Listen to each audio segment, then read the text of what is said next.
ਉਧਰ ਸ਼ੰਭੂ ਬਾਰਡਰ ਦੇ ਉੱਤੇ ਡਟੇ ਕਿਸਾਨ ਨੇਤਾ ਸਰਵਨ ਸਿੰਘ ਪੰਧੇਰ ਨੇ ਏਐਨਬੀ ਨਿਊਜ਼ ਦੀ ਟੀਮ ਦੇ ਨਾਲ ਗੱਲਬਾਤ ਕਰਦਿਆਂ ਕਿਸਾਨੀ ਅੰਦੋਲਨ ਨੂੰ ਲੈ ਕੇ ਵੱਡੇ ਐਲਾਨ ਕੀਤੇ ਨੇ। ਉਹਨਾਂ ਕਿਹਾ ਕਿ ਦਿੱਲੀ ਕੂਚ ਦਾ ਇਰਾਦਾ ਦ੍ਰਿੜ ਹੈ ਤੇ ਇੱਕ ਦਿਨ ਦਿੱਲੀ ਜ਼ਰੂਰ ਜਾਇਆ ਜਾਵੇਗਾ। ਨਾਲ ਹੀ ਉਹਨਾਂ ਨੇ ਕੇਂਦਰ ਸਰਕਾਰ ਤੇ ਤਿੱਖੇ ਨਿਸ਼ਾਨੇ ਸਾਧਦਿਆਂ ਕੀ ਕੁਝ ਕਿਹਾ ਹੈ, ਆਓ ਜਾਣਦੇ ਹਾਂ। एएनबी न्यूज चैनल देख रहे हो आप और मैं हूं आपके साथ तजिंदर चंदी। तो शंभू बॉर्डर पर पहुंचे हैं जहां पर किसानी आंदोलन 2 की शुरुआत हुई थी और आज इसको 23वां दिन है। तो किसान नेता सरवन सिंह पंधेर हमारे साथ मौजूद हैं और जो अगली रणनीति है और जो फिलहाल के घड़ी इन्होंने ऐलान किए थे, खास तौर पर आज का एक बड़ा ऐलान था कि जो पंजाब और हरियाणा को छोड़कर बाकी सूबों के किसान हैं वो दिल्ली जाएंगे। तो इसको लेकर बात करेंगे और आने वाले समय में आंदोलन की क्या रूपरेखा रहने वाली है उसके बारे में सरवन सिंह पंधेर हमारे साथ हैं। स्वागत है जी। धन्यवाद। सरवन जी, जो आज का एक निर्णय लिया गया था, अभी बाकी सूबों के जो किसान हैं दिल्ली जाएंगे, ठीक है, बड़ा ऐलान था, तो वो घर से निकल भी पड़े हैं, कब वो पहुंचेंगे बाद की बात है, लेकिन उसी के साथ अगली रणनीति क्या है? देखिए, जो हमने ऐलान किया था 6 को कि जो हमारे जो अन्य राज्य हैं जिनके पास ट्रैक्टर ट्रॉली नहीं है, या तो रेल से जाएंगे जहाँ और पैदल या जो भी उनको लगेगा उचित तो उससे पहुँचेंगे। सरकार बोल रही है कि ट्रैक्टर ट्रॉली छोड़ के आ जाओ, तो इधर वाले तो हम लोग नहीं जा रहे हैं कि हम तो ट्रैक्टर ट्रॉली पर रहेंगे। हमारा ऐलान है जब सरकार रास्ता खोलेगी तब हम आगे बढ़ेंगे। तो जो हमें खबरें मिल रही हैं, सारा जो उन्होंने दिल्ली है उसके हम धारा 144 लगा रखी है, जंतर मंतर पर धारा 144 ला रखी है, तो सारी डिटेल हम लोग 4 बजे प्रेस से साझी करेंगे। कहाँ क्या हुआ, गिरफ्तारी हो गई, सरकार ने क्या किया, सरकार ने और क्या कहाँ से रोका नहीं रोका, ये सारी डिटेल हम लोग 4 बजे देश के समक्ष रख देंगे कि क्या क्या जो हमारा आज का कार्यक्रम था। और हम सोच रहे जैसे कोई साउथ इंडिया से आएगा तो आज तो आएगा ही नहीं, वो कल परसों 9-10 को सारी पिक्चर करेगी। बिहार वाला भी आज नहीं पहुंचेगा, अब उनकी रिपोर्ट शाम तक आएगी, उनको चलने दिया कि नहीं चलने दिया, मध्य प्रदेश वाले को चलने दिया कि नहीं चलने दिया, राजस्थान वाले को चलने दिया, कि जितने भी राज्य हैं ये तो शाम तक क्लियर हो जाएगा। और जो चल पड़े होंगे वो कल नहीं परसों मतलब 9-10 तक क्लियर हो जाएगा, कल से लेकर, ठीक है। तो आज तो तस्वीर हमारी क्लियर हो जाएगी।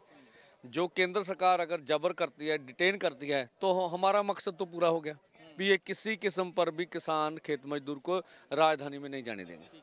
तो अगर ठीक है, बड़ी बात आपने कह दी, मान लेते हैं हम ऐसा ही पहले ही सोच लेते हैं भी दिल्ली नहीं आने देंगे, तो फिर यहाँ पर क्या रणनीति होगी? क्या फिर तो मालूम हो ही जाएगा आपको भी पैदल भी नहीं आने दिया जा रहा, बस गाड़ी में ट्रेन में नहीं आने दिया जा रहा, तो फिर अगला एक्शन क्या लेने वाले हो? सभी से देखा है आगे का, तो यहाँ बैठ के भी देश भर में आंदोलन चलाया जा सकता है। सवाल तो है, हम तो ना तो रूट जाम करना चाहते हैं, ना सरकार से टकराव चाहते हैं, 2 बातें।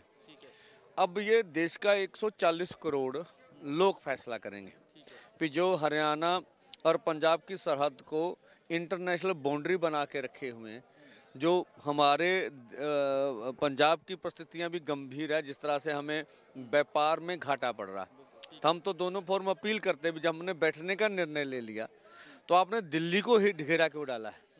दिल्ली के व्यापारी को तंग कर रहे हैं, दिल्ली की आम जनता को क्यों तंग कर, उसको खोल दो। हरियाणा में इस बैरिकेड के पीछे जितने बैरिकेड हैं वो भी खोल दो। निर्णय तो हमने आपका सुन ही लिया ना, तो क्यों तंग कर रहे हो?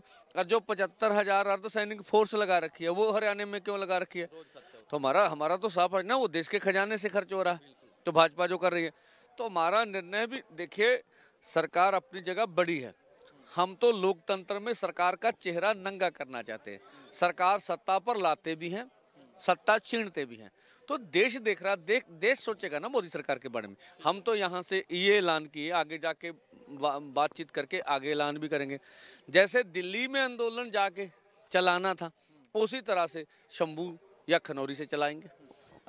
पंधेर साहब, एक तो ठीक है आपकी बात बड़ी मान लेते हैं, लेकिन दूसरी तरफ केंद्र कह रहा है कि अगर अर्थव्यवस्था पर असर पड़ा, खास तौर पर पंजाब और हरियाणा, तो इसके जिम्मेवार तो वो किसान है, ऐसे बोल रहे हैं। नहीं देखिए, बोले वो हमें समझाए ना, कैसे समझा देना। अगर हमने रास्ते ब्लॉक करने का निर्णय लिया, हमने हाईवे पे दीवार उठाने का निर्णय लिया, हमारा तो कुछ नहीं ना।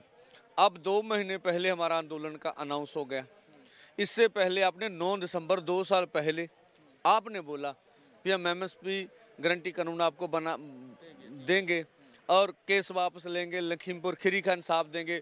बोला जो बिजली बिल 2023 जो बना लिया आपसे पूछ के लाएंगे, नहीं पूछा। पोल्यूशन एक्ट से खेती को बाहर निकालेंगे। आपकी कमिटमेंट्स है, मांग नहीं है, तो आप ही भागे ना। तो आज जो आंदोलन चल रहा है, जब आपने हमारी बात नहीं मानी तो आपकी वजह से चल रहा है। अगर दिल्ली में हम जाके बैठ जाते तो क्या देश की अर्थव्यवस्था पे क्या फर्क पड़ जाता? सारी व्यवस्था चलती रहती, सब कुछ हो सकता। आप हमें पीसफुली ढंग से आंदोलन करने का निर्णय देते, तो ऐसा नहीं। जब भाजपा विपक्ष में रही है तो इस तरह के आंदोलन तो करती रही वो भी। जब आप आंदोलन करते थे, जब अन्ना हजारे बैठे थे, आपकी आरएसएस पूरी साथ गई थी, तो क्या देश की अर्थव्यवस्था पर तब असर नहीं पड़ा था? तो ये आंदोलन करने का सबको अधिकार है, हमें भी अधिकार है। तो ये उनका आरोप मुझे नहीं लगता किस तत्वों पर निर्धारित है। ठीक है पंदेर साहब, जो 10 तारीख का एक बड़ा ऐलान और था भी, ट्रेनें रोकी जाएंगी, ठीक है, तो जो संयुक्त किसान मोर्चा है वो भी भागीदार है आपका इसमें? देखिए, ये तो वही बता सकते हैं। ये रेल रोको का आंदोलन जो है केएमएम और एसकेएम नॉन पॉलिटिकल है। वैसे हम सभी को बोलते हैं भी ये देश के लिए आंदोलन है, देश की साझी मांगों के लिए आंदोलन है। जो मर्जी रोक ले भी, क्या किसी को हम इतराज करेंगे? ठीक है, तो एक डब वाली बॉर्डर की भी बात हुई थी भी, वहाँ पर किसान जाएंगे, तीनों बॉर्डरों पर बैठेंगे, तो यहाँ से ही फिर पंदेर साहब आंदोलन अब चलेगा? क्योंकि जो युवा आपके साथ आए हुए हैं, जो लोग हैं, वो कह रहे हैं भी हमें जाने दो, हमें तो पंदेर साहब और डल्लेवाल का एक आदेश चाहिए, हम ये बॉर्डर तोड़ देंगे। युवाओं की ऐसी फीलिंग है। हाँ, देखिए, युवा ऐसे सोचते हैं, ऐसा हम भी सोचते रहे। देखिए, अगर हमने देखते हैं हमारे पास झंडा है, साधारण आंदोलन हम करते रहे हैं, तो देखिए पानी की बौछारें हमारे ऊपर पड़ना, हल्का फुल्का लाठीचार्ज हो जाना, थोड़े बहुते नाके तोड़ देना या हंजू गैस का इस्तेमाल साधारण बात थी, ये होता हो आंदोलन। अब जब सीधे से बुलेट इस्तेमाल हो रही है, सीधा ना RSLR और 12 बोर की, तो फिर हम युवाओं की जो रिस्क के ऊपर आगे बढ़ने की बात उचित नहीं समझ रहे। तो हमने बोला ठीक है भाई, देखिए अब निहत्थे लोग हैं, सरकार हथियार वाली, उनसे क्या मुकाबला हमारा? तो ये बात युवाओं को भी समझनी पड़ेगी। आंदोलन तो फिर भी जारी रहेगा, आंदोलन तो नहीं वापस होने वाला। ठीक है, सरकार है, यही बात हमारी सबसे बड़ी कामयाबी। आप देख लीजिए, एक साधारण सी बात मुझे कहने दीजिए। हम अगर घर में डरे हों, घर में डर लगता हो, तो हम अपनी बाहर की चीज़ें घर के अंदर ले आते हैं, अपना बाहर का दरवाज़ा पक्का कर लेते हैं, तारें लगा लेते हैं, अपनी जो घर के ऊपर चुबारा डाल लेते हैं, रफल ले आते हैं भी कोई आएगा देखेंगे।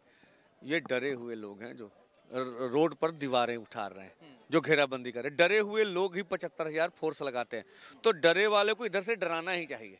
ठीक है, वो डर रहे हैं, कोई नहीं, जितनी देर आंदोलन चलेगा चलाएंगे। तो आखिरी सवाल है, पूरे देश और दुनिया, जो विदेशों में भी अभी तस्वीरें आ रही हैं कि वहाँ पर भी आपके समर्थन में सड़कों पर किसान उतरे हैं, तो पूरे अवाम है जो, उसको क्या यहाँ से अपील करना चाहोगे? मुझे बहुत से NRI मिले, उन्होंने कहा कि इस आंदोलन पर दुनिया की निगाह लगी हुई है। तो अब दुनिया पूरी में आंदोलन बढ़ रहा है। अब सरकार का गोदीय मीडिया, जहाँ कुछ सरकार के समर्थक के लोग वो ऐसा बोलेंगे, ये आंदोलन वापस जा रहा है, कम हो रहा है। दिल्ली में भी ऐसे बोलते थे, और ये खालिस्तानियों का आंदोलन है, ये कांग्रेस वालों ने आंदोलन बना के रखा, ये बोलते पंजाब की सरकार ने आंदोलन बना के, फिर बोलते ये पंजाब वालों का आंदोलन है, फिर बोलते कई ये बोलते ये भाजपा वालों का आंदोलन।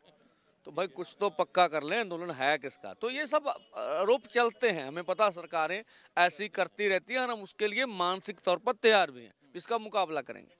नहीं, मैं तो फिर से वही, अपील क्या है देश को, क्या अपील है इस आंदोलन के जरिए, क्या उनसे कहेंगे भी लोग आपके साथ कैसे जुड़े? देखिए, ये ऐसे आंदोलन सदियों के बाद खड़े होते हैं, कुदरत आपका साथ दे रही है, ये आंदोलन बन गया है। बने हुए आंदोलन में आप पूरे देश को आगे आना चाहिए, ये मौका है। जितना मर्जी सामान लगे, कोड ऑफ कंडक्ट को मत देखिए भी लग जाएगा, लग जाए कोई फर्क नहीं पड़ता, कोई हमें के फर्क नहीं। अब की सरकार बात कर ले, आके सरकार बात कर ले, इसका अर्थ ये ना समझें फिर हम आंदोलन करना ही अंतिम रास्ता है। सरकार आज वार्ता करे, आज मांगे निपटा दे, हम जाने के तैयार है। अगर मांगे नहीं निपटाएगी तो वो ये देखती है अभी थोड़ा बहुता कुछ दे के इसको पलटा देंगे, ऐसा नहीं हो सकता। ठीक है, हम जो बड़ी बात है उस पर समझौता नहीं करेंगे। तो इसलिए अभी मौका है, जो 75 साल की मांग हमारी लटकी हुई है, MSP की बात बड़ी बात है, ये WTO से जुड़ी है। इसके लिए जितने हम आंदोलन में लाखों लोग हैं, अब करोड़ों लोग इस आंदोलन में आ जाएं, इसका प्रयास करेंगे। अब ये लाखों से करोड़ों लोगों का आंदोलन बनाइए। ठीक है, बहुत बहुत धन्यवाद। धन्यवाद। तो ये थे हमारे साथ किसान नेता सरवन सिंह पंदेर, जिनका कहना है कि जब तक मांग है जो वो नहीं मानी जाएगी तब तक यहाँ पर बैठेंगे। लेकिन ये आंदोलन पूरी देश और दुनिया में फैल चुका है। अभी उनके समर्थन में NRI जो लोग हैं वो भी उतरा हैं और यहाँ से वो तब तक नहीं हिलेंगे जब तक उनकी तमाम मांगे हैं जो वो पूरी नहीं हो जाती। कैमरा पर्सन संदीप टुरना के साथ तेजिंदर चंदी, ANB न्यूज़।